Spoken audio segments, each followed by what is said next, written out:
Olá, como funciona o concreto protendido, como ele é utilizado para vencer grandes vãos e por que você não pode só pegar uma concepção de concreto armado e trocar para protendido.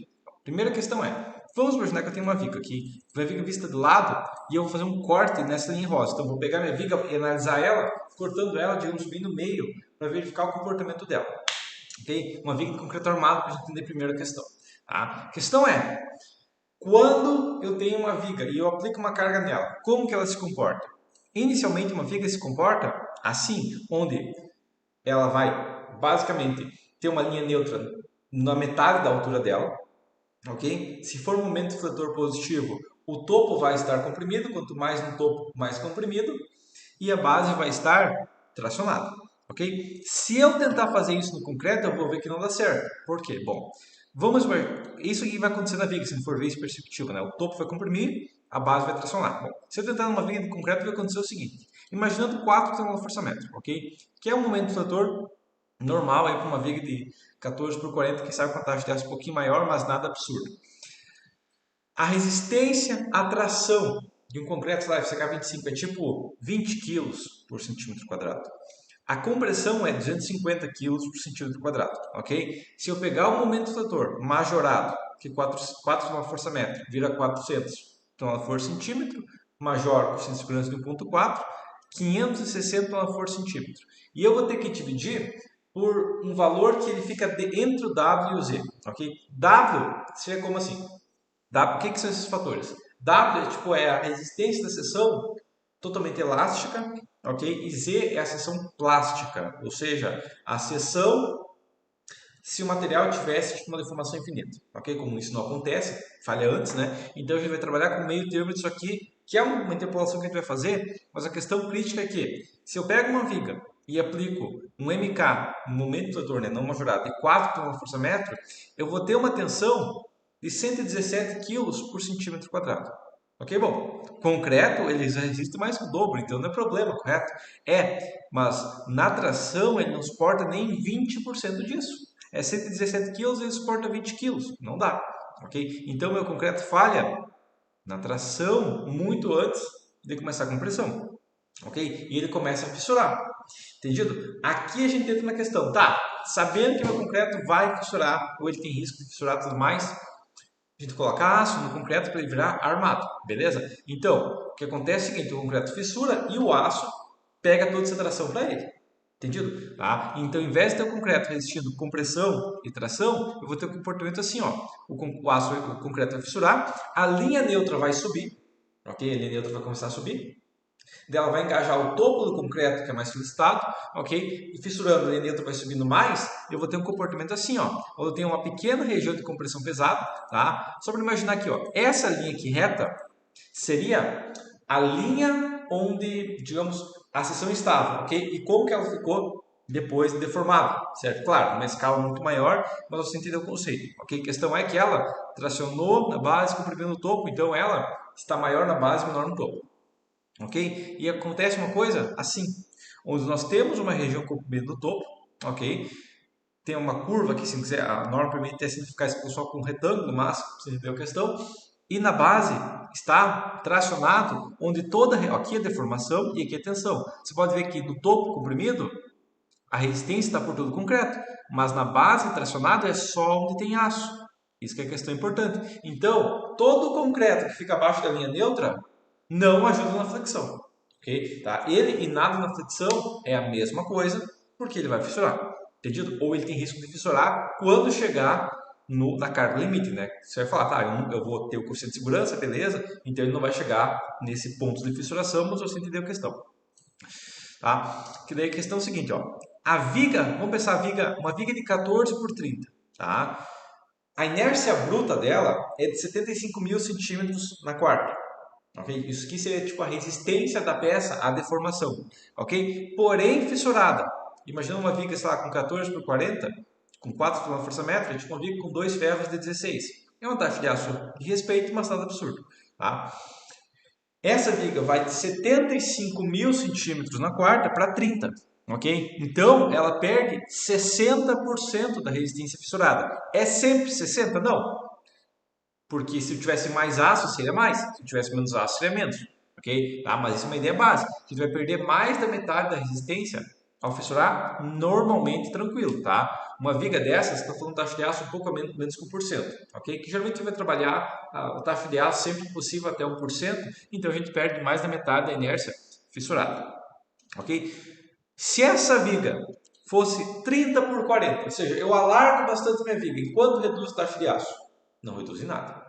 Ok? Tá? Alargar uma viga em si não reduz em nada, porque a altura efetiva dela é a mesma. Como o concreto que está abaixo da linha neutra não ajuda em nada, toda a tração tem que ser continuada resistindo pelo aço. Não importa quanto de concreto eu tenha. Tá? Eu alarguei a viga e tudo mais, ok, você jogou fora esse alargamento, se o objetivo era reduzir aço. Ok? E para piorar, uma viga de 30 por 40, digamos, teria 2 barras 16 aí da taxa de aço, a inércia bruta dela seria mais que o dobro, mas a inércia fissurada era praticamente a mesma. Porque fissurado só tem um pouco de concreto no topo para ajudar a resistir, então não ajuda muito eu alargar uma viga se não tem uma taxa de aço adequada. Tá? O que eu poderia fazer com a viga de 30 por 40, ao invés de usar 2 de 16, usar 5 de 10, a taxa de aço seria a mesma, reduziria a mínima coisa a fissuração, que se eu conseguisse 35, 36 mil, mas não seria muito mais que isso. Ok? Agora a questão é, como que eu aumento a inércia fissurada? Aumentando a ar de aço. Ok? Se eu tivesse uma viga, por exemplo, de 14 por 40, com 3 ferros de 20, taxa de aço pesada, ok? Eu estou falando de uma taxa de aço próxima a 2%. Ainda assim, eu perdi 1/3 da minha inércia. E é uma viga extremamente pesada. Tá? 3 ferros de 20 numa viga não é uma coisa que você espera na hora. Pode acontecer, um voo gigante, coisa assim, mas uma viga 14 por 40 com 3 ferros de 20 é pesado. Okay? É bem fora do padrão e ainda assim eu perdi muita inércia. Agora outra questão. 2 ferros de 16 também não é muito aço. 2 ferros de 16 okay, não é tanto assim, mas com o preço do aço atual, geralmente a gente tenta buscar abaixo de 1%, ok, tá? Só que é só o positivo que já está. E o só o positivo dessa viga já chegou tipo a 0,7%. Se eu for somar a armadura negativa, estribos e tudo mais, a taxa de aço vai ser maior. Então, será que eu não podia usar um aço mais forte? Por que eu falo isso? Bom, o aço que a gente geralmente trabalha é o CA50, ok? Tá? Para qualquer ferro acima de 6 milímetros, vai ser CA50, tá? Aquelas barras 16 que eu tinha, 16 vezes 16 vezes π sobre 400, são 2 barras, tá? Elas juntas suportam 5 toneladas por centímetro quadrado, claro, tem uma coeficiente de segurança de 15%, ok? As 2 barras suportam 17 toneladas e meia de tração, porque não tem nada a ver com a carga total dela de 17, não, tá? Mas na tração ela suporta 17, entendido? Então, tipo, 17 toneladas da força que eu tenho na barra, com duas de 16. Só que se eu comprasse um aço pesado, um aço porrada aí, que em vez de ter, sei lá, 500 MPa, tivesse lá 1500, 1800, 1900 megapascal. Porque existe esse aço no mercado, ok? Existem cordoalhas aqui para demonstrar. Lembra que eu tinha falado que era 17,5 toneladas? Pois é, ou quilonewtons, 175 quilonewtons? Pois é. E se fosse uma barra, por barra 16, 87, tá? Uma cordoalha, 190 contra 50, tá? CA50 contra CP 190. Ela teria uma carga captura tipo de 102 kN contra 87, ok? Então, estruturalmente falando, eu poderia tirar o meu ferro de 16 e colocar uma cordoalha de 3/8, de 9,5 milímetros. Só que não posso fazer isso. Por quê? Porque aqui entra alguns problemas que eu vou ter. Primeiro, a inércia fissurada é baseada na área de aço. Se eu tirar mais da metade da área de aço, eu estou tirando a minha inércia fissurada também. Ok? Eu vou ter uma inércia fissurada menor ainda, ela vai deformar mais ainda. Como a barra tem uma resistência à tensão muito maior, mas tem um diâmetro menor, eu vou precisar de um comprimento de ancoragem muito maior, eu vou precisar de ancoragens especiais nas pontas, e a inércia vai deformar muito mais. Então, eu não posso usar isso, essas cordoalhas aqui, que apesar de ter uma resistência gigante, ser muito eficiente, não dá para só jogar no concreto armado. Ok? Além disso, para amarrar nesse tipo vai ser complicado porque ela é flexível. Tá? Agora, o problema aqui é o seguinte, tá? 15, 20 por força, o concreto fissura. Tá? Esse gráfico aqui agora é importante, por quê? Bom, esse aqui, ó, essa aqui seria a minha linha onde o concreto está no estado natural. ok? Lembra que tem essa curva aqui, ó, entendeu? Então a questão é, essa região verde é onde o concreto está resistindo tranquilamente, beleza? Essa região amarela é o que? Normativamente, eu não posso considerar essa resistência, ok? Tá? Mas estruturalmente falando, a gente tem essa resistência aqui, que é o quê? Que é uma pequena resistência à tração do concreto, tá? Que é baixa mesmo, ok? Você vai ter que se quebrar para conseguir 25 kg por centímetro quadrado da tração do concreto, ok? Enquanto que na compressão, se fizer um concreto usando, sei lá, areia da praia e água da praia, você consegue mais do que isso na compressão, ok? Tá? Geralmente, um concreto genérico feito em obra já é tipo uns 10 MPa. Ok? Um concreto usinado de qualidade adequada vai dar 20, 25, 30 MPa e tecnicamente a gente pode conseguir mais ainda e ter uns 10 MPa é 100 kg. Okay? Usinado é 250, 300 kg. Ok? Tecnicamente tem concretos que passam de 1000 kg por centímetro quadrado. Tá? Mas a questão é, essa região amarela é o que? É a minha segurança. Ok? Como o concreto não resiste quase nada na tração, e quando ele passa desse limite e já fissura, a norma fala, não, nem considere que teu concreto resiste a tração nenhuma, porque ele não resiste praticamente nada mesmo. Considera 70% da resistência à compressão do concreto. E depois a gente tem a região vermelha, que é o concreto arrebenta. Ok? Tá? Agora, o problema que a gente tem aqui é o seguinte, que quando essa peça aqui, ó, começa, vamos pensar minha via começa a deformar, tá? O que vai acontecer com ela é o seguinte, ó, se ela deformar a mínima coisa, já entrou na região amarela, tá? Ó, pode ver, ela deformou a mínima coisa, ó, já entrou na região amarela. Antes de eu aproveitar qualquer resistência do concreto adequada, ela já fissurou, porque ela já entrou na região vermelha, e daí ela já fissurou, já perdi resistência, daí eu tenho que armar, tá? Agora, não seria muito melhor, tipo, muito mais eficiente, muito melhor tudo mais, se eu pudesse jogar essa linha para o lado, o que é que a gente pode fazer, tá? A questão aqui é o seguinte, ó, e aqui tem outra questão. Numa viga de 40 com 4 kgfm, a gente está aproveitando só essa região aqui, ó, tá? A gente tem toda essa, pensar, toda essa região em verde aqui, ó, a gente só aproveita essa parte de cima. Por quê? Porque a parte de baixo é tracionada e eu não posso considerar, porque ela pode fissurar. Entendido? Tá? Então essa é outra questão, tá? A gente vai imaginar um regime plástico nela para aproveitar mais, mas essa é a questão crítica. E agora outra questão. Como que eu posso aproveitar toda a resistência do concreto? Porque o concreto tem uma resistência muito boa, digamos, não grande, que é algo muito mais fraco que o aço, mas pelo custo é excelente. Ok? Como que eu evito essa fissuração pesada? E como que eu reduzo deformação? Tá? Se eu achar um jeito de evitar a fissuração pesada, eu reduzo a deformação também. E aqui entra a questão. Tá vendo essa linha neutra aqui, ó? Essa região aqui, ó. Essa aqui seria o estado passivo do concreto antes da solicitado? Pois é. O problema é que se ele começar a deformar, tem que colocar aço. Se começar a aplicar carga, tem que colocar aço. Mas e se eu tivesse um jeito de jogar a linha neutra para o lado comprimido?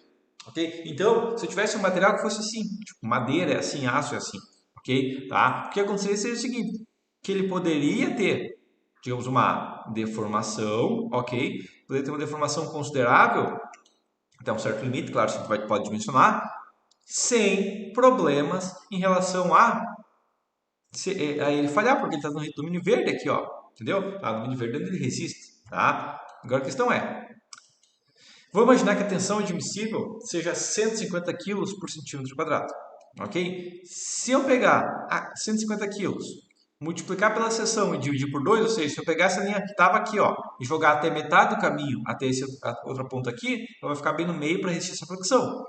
Se eu aplicar 42 toneladas de força de compressão, o concreto resiste, 0,075 aqui, ó, desculpa, tá? Tanto na tração quanto na compressão. Ok? Tá? Agora, como que eu aplico essa compressão no concreto?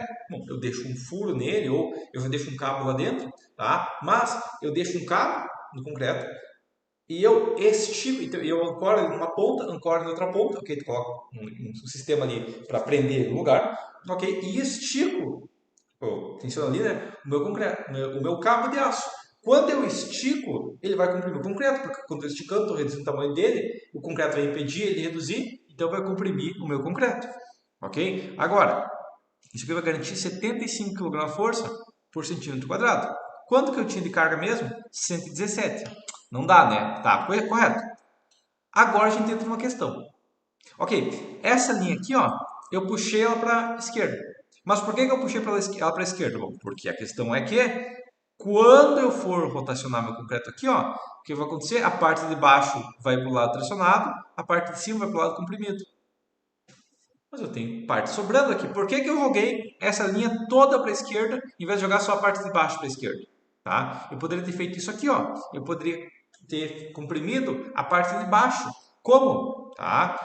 Tem a questão, vale a pena comprimir o topo? Não, a gente pode deslocar o cabo para baixo. Eu quero comprimir a parte de baixo do concreto, eu coloco um cabo na parte de baixo, ok? E eu posso comprimir só a base, a carga vai virar triangular, né? Essa carga que eu estou gerando vai virar triangular, ok? E agora eu vou aplicar metade da carga, ok? Tipo 21 toneladas nesse caso. Eu tô falando do quê? Eu tô falando tipo, eu posso colocar, claro, vou usar 80% da resistência aqui, posso colocar tipo 3 cabos de 3 oitavos, ok? Tá? Ou eu tenho tipo 21 toneladas, poderia colocar, claro, não faz sentido, né? Mas poderia colocar um cabo de 15.2, tá? Que é os 5 oitavos do CP 190, seria isso. Tá? Claro, não vou usar na prática um cabo só, mas você entendeu a questão. Tá? E daí o que aconteceu é o seguinte, daqui até aqui, ó, eu posso solicitar todo o concreto na compressão, né? Porque ele estava aqui, ó, esse era o natural dele. Eu consigo gerar muito mais do que até chegar no limite, entendeu? Tá? Eu consigo, consequentemente, aplicar uma flexão muito maior, entendido? Se eu tenho 150 kg na força, tá? Lembrando que aqui, deixa eu até fazer o seguinte aqui, ó, 150 sobre 117, 0,17 aqui, ó, seria 28% a mais que eu tenho, eu poderia ter uma seção para suportar 700 kgfm de MD. Ok? Tá? Agora a gente entra numa questão. Por que vai acontecer aqui? Bom, o meu concreto vai estar trabalhando totalmente comprimido. Concreto comprimido não fissura, a não ser que ele esteja, passou do limite de compressão. Tá? Mas concreto fissura geralmente tracionado. Porque se ele fissurar comprimido, a obra cai. Concreto fissura, então, tracionado. Sendo que eu estou trabalhando todo o concreto na região verde, que é a região comprimida, eu não preciso me preocupar com fissuração. Então, qual que é a inércia da minha viga, digamos, bruta? 75 mil. Qual que é a inércia da minha viga protendida? Continua 75. Ok? Então, eu mais do que dobrei a inércia depois de fissurado, porque nunca vai fissurar. Entendeu? Tá? E agora outra questão. Lembra aquela viga que eu alarguei, mas eu mantive uma taxa de aço, a mesma quantia de aço, tá? Não funciona. Para eu realmente aproveitar uma viga com o dobro de concreto, teria que ter o dobro de aço, ok? Para realmente reduzir a fissuração. Tá? Eu até aproveito uma parte da inércia bruta, mas não totalmente. Agora a gente tem a questão, por que eu não posso trabalhar com o concreto protegido como se fosse armado? Duas questões.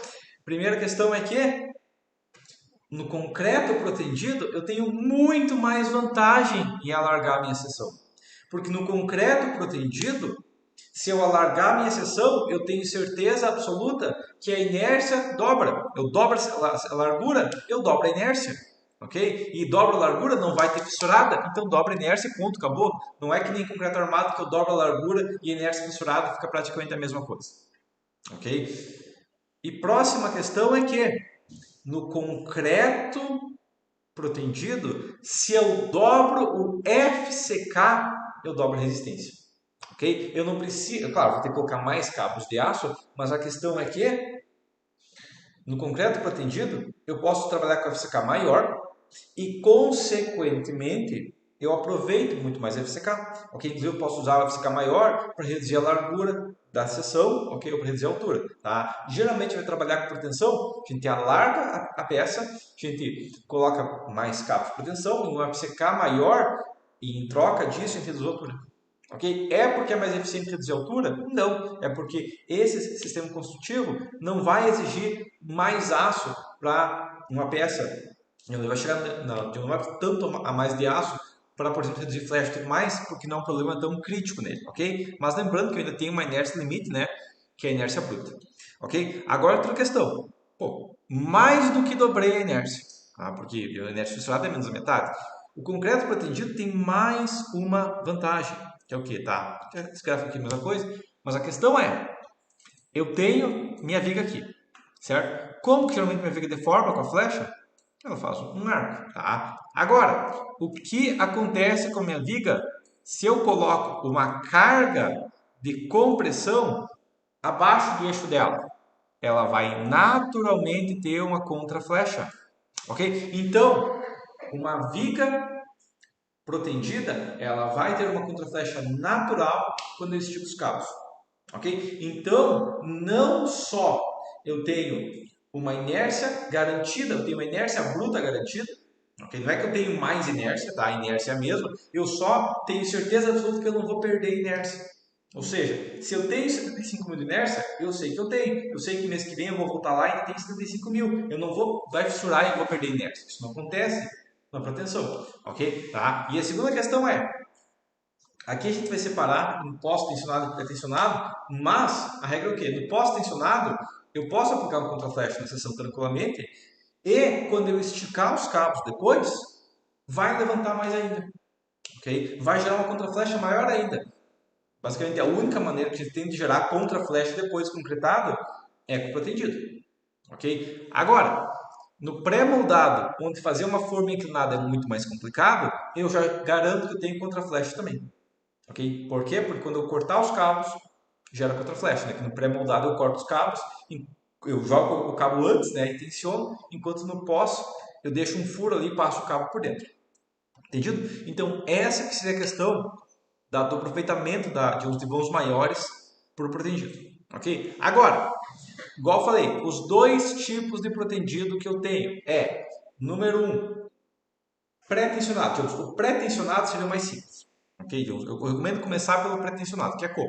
Bom, eu tenho a minha viga, digamos, tenho a minha forma de concreto, não a viga em si, tá? Eu tenho minha forma de concreto lá e eu vou concretar, eu ainda não concretei, mas eu vou concretar uma viga, ok? Daí o que eu vou fazer? Eu vou chegar lá na forma, né?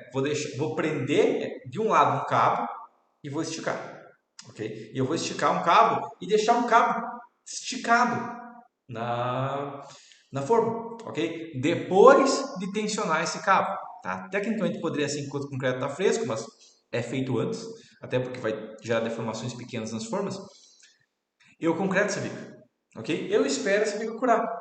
Depois que essa viga curar, o que eu vou fazer? Eu vou esperar ela curar um certo tempo, atingir uma resistência, ok? Que isso é parte do projeto. E eu vou nas pontas e corto os cabos, ok? Eu corto o cabo e deixo o cabo lá dentro. O que vai acontecer? O cabo estava esticado, tá? Com as cargas consideráveis que a gente viu. Ele vai tentar encurtar, porque imagina você puxa um elástico e solta. Vai encurtar, ok? E o que vai acontecer? Vai surgir cargas de compressão aqui na nossa viga. Beleza? Tá? E essas cargas vão gerar uma contraflecha que vão levantar minha viga. Como 99% das vezes o pré-moldado vai ser com vigas biapoiadas, né? No caso, vigas de laje e tudo mais, claro. Uma tesoura é diferente, uma tesoura pré-moldada é diferente, mas uma viga de laje vai ser basicamente biapoiada. Eu vou ter cargas de compressão pesadas aqui para evitar a tração. Okay? Inclusive, uma maneira que a gente pode imaginar também é que eu vou usar o concreto para ancorar o aço até o aço ficar solicitado. Okay? Eu já deixo o aço pré-esticado. Ok? Agora, por que eu passo o cabo reto na minha viga? Bom, porque eu vou fazer, sei lá, 8 vigas. Tem uma forma de 60 metros de comprimento e eu vou fazer 8 vigas, uma na frente da outra, ok? Eu estico um cabo de 60 metros. Entendido? Agora, devo esticar ele reto, né? Tá? Agora, o problema que a gente tem é o seguinte. O momento fletor, qual que é o momento fletor que o meu cabo gera? Tá? Uma maneira de a gente imaginar o momento fletor é o seguinte aqui, ó. A gente tem um momento fletor do cabo, imagina a minha viga aqui em cima, tá? Só vou desenhar a minha viga aqui em cima, tá? Mas a minha viga está aqui, ó. O momento fletor que ela vai ter, com base de um momento fletor solicitado, como eu posso explicar? O momento fletor que ela tem quando ela está em flexão, é um momento fletor assim. Qual é o momento fletor gerado pelo cabo? É um momento fletor assim, ó. Tá? Basicamente ele ancorou e vai ter um momento fletor reto. Quando eu somo esse momento fletor negativo gerado com esse positivo, inclusive a proteção, deve imaginar, é uma forma de gerar negativos, ok? Tá? Para quem gosta de rotular a estrutura, agora deu um piripaque, porque, meu Deus do céu, a proteção que é mágica é negativo, ok? Tá? E negativo é tipo energia ruim para muitas pessoas. Essas duas linhas aqui combinadas, tá? Vermelho com azul com vermelho dá roxo, desenha roxo aqui, ó. Vai ser uma coisa assim, ó. Vai ser uma coisa assim, ok? E daí ela vai vir aqui e vai subir e vai voltar aqui, ó. Tá? É como se fosse dois morrinhos que vão ter, tá? Imaginando que daqui até aqui, ó, tá? Não ficou na mesma escala, mas é como se fosse o momento negativo gerado fosse o mesmo que o positivo, ok? Então eu vou ter momentos negativos ainda, ok? Dependendo do caso, pode até acontecer, tem mais questão de otimização, eu posso ter um pequeno esforço aqui, aqui embaixo, tá? Mas tem que cuidar, por quê? Porque se eu gerar um esforço muito alto aqui, eu posso ter uma tração onde não está ancorado ainda, tá? Posso ter um monitor muito pesado. Então, geralmente ele trabalhar assim, inclusive aqui, tipo, vai ser assim, ó. Vai ser aqui, tá? Passou aqui, ele não vai subir mais, agora vai subir assim, ó. Tá? Desculpa, eu até desenhei errado aqui mesmo, mas seria uma coisa assim, ó. Aqui, aí, beleza, tá? Isso aqui, tá? São dois morros assim, um na ponta e esticado, ok? Pode ter um pequeno positivo aqui ainda, mas esse negativo pesado aqui, ó, pode ter fissuração bem aqui, tá? Esse é o pré-tensionado, tá? O cabo fica reto porque é o jeito que tem que fazer. É complicado fazer um cabo que fica subindo e descendo numa forma, porque pode levantar a forma, coisa do tipo, então não é possível.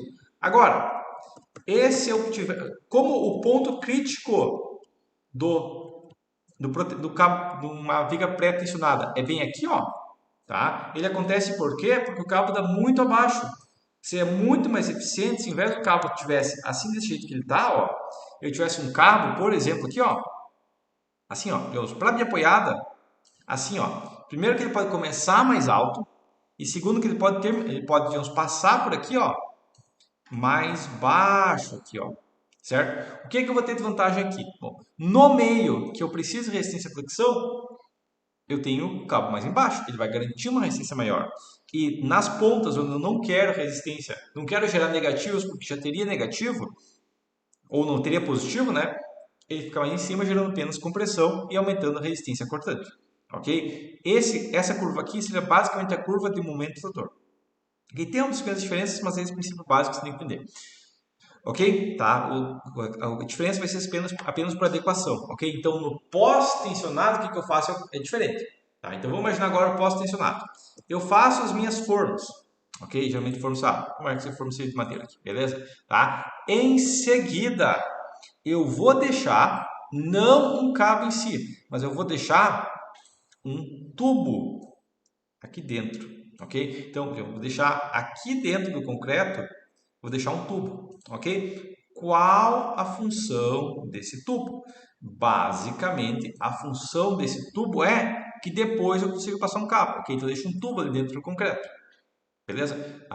Deixei o tubo dentro do concreto, joga concreto, ok? Então, deixei o tubo dentro do concreto, eu vou jogar concreto, né? A forma, ok? Quem sabe que, só para entender que tem um tubo aqui, ó, tá? Ainda tem concreto na lateral desse tubo e pode ter mais um tubo numa viga, ok? Depois de colocado esse tubo, aí sim eu passo um cabo de aço por dentro desse tubo. Porque daí, como o tubo é inclinado, o cabo de aço fica inclinado também. Eu vou um lado, ancoro aqui e do outro lado eu puxo, estico e comprimo o concreto de maneira muito mais eficiente. Tanto que o pós-tensionado é muito mais eficiente. Só que aqui entra a questão que o pós-tensionado, se eu posso tensionar uma viga a 10 metros de altura, ou eu subo meu macaco hidráulico a 10 metros de altura, ou eu faço pré-tensionado na fábrica, ok? Como uma fábrica tem controle de qualidade muito maior, o pré-tensionado também tem essa vantagem de ser feito numa fábrica, controle adequado e não precisar ficar andando com o macaco hidráulico para lá e para cá, beleza? Daí não é uma vantagem estrutural, mas é uma vantagem executiva.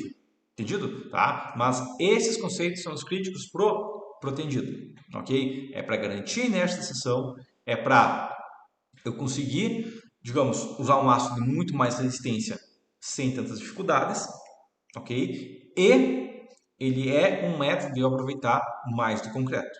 Porém, ele tem a desvantagem que eu preciso de macaco hidráulico na obra, ele tem a desvantagem que é um processo um pouco mais complexo, ele tem a desvantagem que ainda vai precisar uma armadura passiva, tá? Tem casos com defeito sem armadura passiva, mas geralmente eu ainda tenho uma necessidade de uma armadura passiva, ok? Tá? Então eu vou continuar precisando aqui uma certa armadura passiva em boa parte dos casos, ok?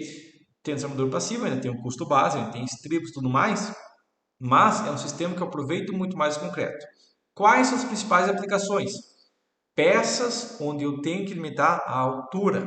Ok? Lembrando que concreto protendido não é mágica. Ele permite uma viga que ia vencer 4 metros, vencer tipo uns 5 ou 6 e um pouco mais, quem sabe só se eu alargar ou aumentar o VCK. Ok? Outra vantagem que eu vou ter, ele é muito vantajoso para pré-moldado, porque eu vou instalar ele na forma e não preciso ficar carregando para lá e para cá macaco hidráulico. Apesar do pré-moldado não ser tão eficiente, a proteção não ser tão eficiente no pré-moldado, ainda assim eu tenho essa vantagem de poder aproveitar mais ele, ok? Aproveitar fácil, porque eu não preciso ficar andando com macaco hidráulico, né? Logisticamente é muito melhor, ok? Inclusive eu consigo peças um pouco mais leves no protendido comparado ao armado no pré-moldado, isso é uma vantagem gigante. Pré-moldado por causa do transporte e içamento.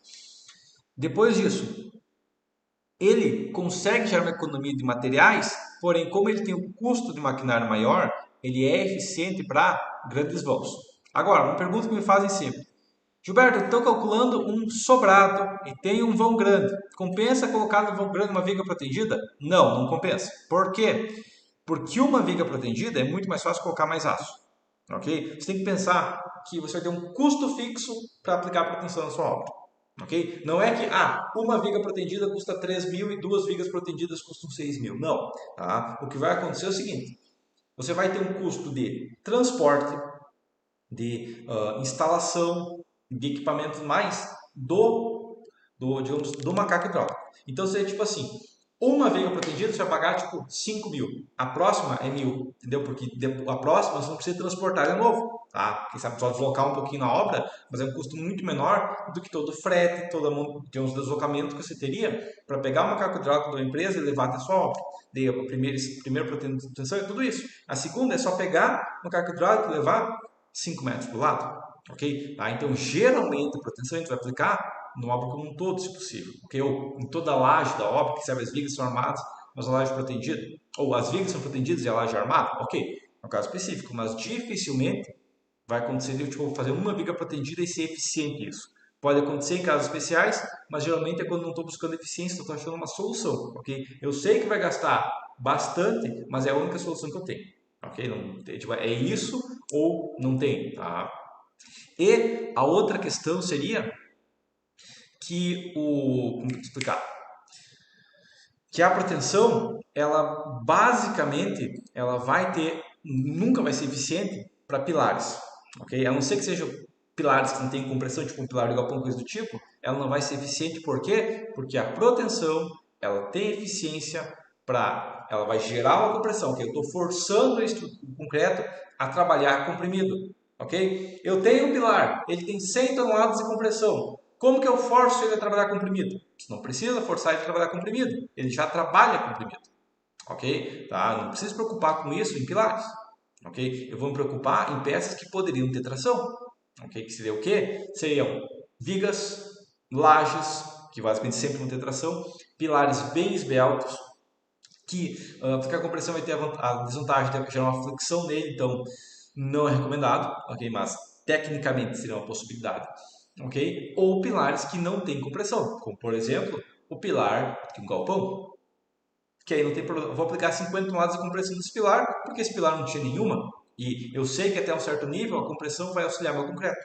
Ok? Inclusive a questão é que, se você for verificar o dimensionamento de pilar, você vai ver que se o pilar tiver tipo com metade da carga aplicada nele, tipo o pilar suporta, vamos imaginar um pilar, sei lá, de 14, né?